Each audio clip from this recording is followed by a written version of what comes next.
Et ce soir, nous retrouvons Abdeslam Itachi, analyste politique. Bonsoir. Bonsoir Abdelkader. Alors, comme on vient de le voir, la Côte d'Ivoire et le Sénégal exigent désormais le départ de troupes françaises de leur sol. Comment expliquez-vous cette remise en question croissante et de la coopération donc militaire avec la France en Afrique ? D'abord, c'est le départ de ces troupes françaises, c'est surtout la fin d'une Afrique post-coloniale et qui dure et perdure depuis toutes ces années. Et on voit bien les différents pays, évidemment, qui se détachent. La Côte d'Ivoire, mais également le Sénégal, avec un président qui est élu depuis le mois de mars et qui demande déjà à ce que la France quitte, militairement en tout cas, la France quitte le Sénégal. Également le Tchad, et vous voyez, aujourd'hui, on se retrouve avec une Afrique qui se libère de son passé de colonisé parce que la souveraineté, elle est réclamée par le peuple, elle est réclamée par ses dirigeants qui ne veulent plus la main de la France sur ces territoires et ils veulent ainsi décider de leur avenir de la meilleure des manières et donc conserver et respecter leur souveraineté. Mais en fait, ce renouveau panafricaniste, il est surtout l'émergence d'une montée d'une jeunesse consciente africaine qui est engagée et qui justement pousse les dirigeants à se détacher de la France. Et aujourd'hui, évidemment, on le sait très bien, il y a de nouveaux partenaires émergents comme la Russie, comme la Chine, qui consentent justement à être dans des accords gagnant-gagnant et qui offrent de meilleurs services que la France, en tout cas sur le plan sécuritaire. Mais si vous permettez, on pourrait parler un petit peu de la sécurité. D'abord, avec, à l'époque, au Mali, la France qui s'était déployée depuis plus de 10 ans, prétendument pour combattre le terrorisme. Et on voit bien que, en fait, ça n'a absolument rien donné. Et lorsque les Russes en fait, on passe un partenariat avec le Mali, évidemment que les résultats étaient bien plus probants que ceux de la France. Donc, vous voyez, la France, en fait, s'installe militairement et ensuite, eh bien, arrivent tous ces commerciaux qui viennent justement s'occuper de l'Afrique ou en tout cas piller l'Afrique, comme on le sait. Vous savez, je reprendrai les propos de Jacques Chirac qui disait qu'on devait beaucoup à l'Afrique, que l'on avait volé l'Afrique et qu'il fallait rendre des comptes.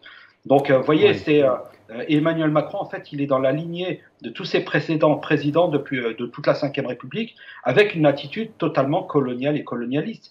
Et en fait, aujourd'hui, ces pays africains veulent se détacher de ça. Abdeslam Itachi, vous l'avez souligné au début de votre intervention. Donc la France a été d'abord chassée dans 3 pays sahéliens, notamment le Mali, le Burkina Faso et le Niger. Aujourd'hui, cela vient de la Côte d'Ivoire et du Sénégal. Ces décisions traduisent-elles, selon vous, une volonté d'affirmer une souveraineté nationale ou plutôt un rejet plus global de l'influence française en Afrique ? Alors, la France a été également chassée d'Algérie en 1962, permettez de reprendre ce point. Mais en effet, aujourd'hui, l'Afrique souhaite s'organiser dans une organisation panafricaniste qui s'organiserait, qui pourrait organiser une armée et qui permettrait de protéger les régions et justement permettre à ce que ces pays ne soient pas déstabilisés. Et parfois, vous savez, à travers des proxys, à travers des mercenaires qui sont souvent payés par ces pays qui prétendent assurer votre sécurité, en fait, vous voyez, ça tourne en rond. On se retrouve avec des pays qui fomentent des déstabilisations et qui proposent le même service. En fait, ils vous inséminent le virus et vous proposent l'antivirus derrière. C'est juste pas possible. Et il faut vraiment sortir de ce paradigme. Vous l'avez également mentionné dans votre intervention, Abdeslam Itachi, la montée, pensez-vous réellement que la montée de puissance d'acteurs non traditionnels comme la Russie ou la Chine influence-t-elle ces changements stratégiques dans des pays comme le Sénégal ou la Côte d'Ivoire ? Mais en fait, l'Afrique n'intéressait pas ou peu de pays par le passé. Et pourquoi cet intérêt aujourd'hui, soudain ? Ce sont toutes les ressources minières, pétrolières, gazières et bien d'autres terres rares, évidemment, Oui. pour fabriquer les batteries aujourd'hui de nos voitures et de nos smartphones. Et évidemment que le but pour ces pays africains, c'est de pouvoir faire des échanges gagnant-gagnant et qui permettraient justement à l'Africain de se libérer. Je vous rappellerai les propos d'un président français qui a quand même dit que l'Africain n'était pas assez entré dans l'histoire. Je voudrais juste préciser, il n'est peut-être pas assez entré dans les livres d'histoire français. Mais aujourd'hui, l'Africain, plutôt que de surfer sur la vague, préfère créer la vague et écrire son histoire. Oui. Et certains craignent aussi qu'un vide, Abdeslam Itache, qu'un vide sécuritaire puisse s'installer hein, après le départ des troupes françaises. Qu'en pensez-vous? Et les États africains concernés sont-ils aujourd'hui prêts à relever ce défi? Non, moi, j'ai pleinement conscience en ces dirigeants qui sauront se rassembler autour d'un projet commun qui sera la sécurité du continent et permettre de créer une armée africaine qui assurera la sécurité Ouais. de tout un continent, évidemment, et que l'on arrête de venir déstabiliser des dirigeants dès lors qu'ils ne travaillent plus avec la France. Donc ça suffit, on arrête avec ce paternalisme colonial, et vous savez, vous le voyez bien, vous aviez montré tout à l'heure des images atroces de ce qui se passe en Palestine, mais l'attitude de la France qui soutient ce colonialisme en Palestine au Sahara occidental ne l'agrandit pas et qu'évidemment qu'aujourd'hui l'Africain doit se libérer de ses liens d'allégeance avec la France. Et quelles seraient dans ce cas-là les alternatives pour la France par rapport au fait qu'elle soit aujourd'hui chassée de ces pays africains? D'abord qu'elle revoie sa politique internationale et sa diplomatie, d'abord qui est complètement anéantie par Emmanuel Macron. Je vous rappelle hein, ses propos lorsqu'il s'est rendu en Palestine et qu'il annonçait à son ami Bibi qu'il était pour monter une coalition pour combattre le Hamas comme l'on a combattu Daesh. Et vous voyez bien que, en fait, la diplomatie française à ce moment-là a perdu tout écho, toute crédibilité. Elle qui était justement dans une position équilibrée par le passé, a été complètement anéantie, complètement décrédibilisée. Et aujourd'hui, on voit bien que la diplomatie française, sur le plan international, ne pèse plus rien. Ça n'est plus, elle n'a plus de valeur aujourd'hui. Et comment voyez-vous, Abdeslam Itache, comment voyez-vous l'avenir des relations franco-africaines face à ce rejet apparemment dans ce pays historiquement lié à Paris?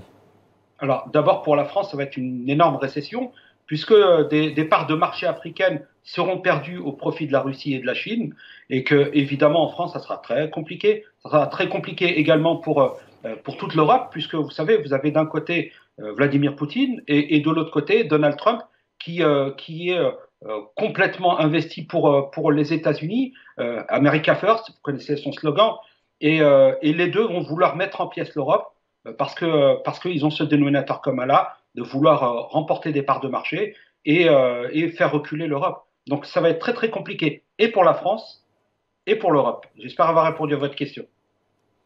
Et permettez-moi, Abdeslam Itache, de vous poser une autre question par rapport à la Côte d'Ivoire. Le dirigeant ivoirien a parlé que des bases seraient rétrocédées par la France. Comment interprétez-vous cette annonce?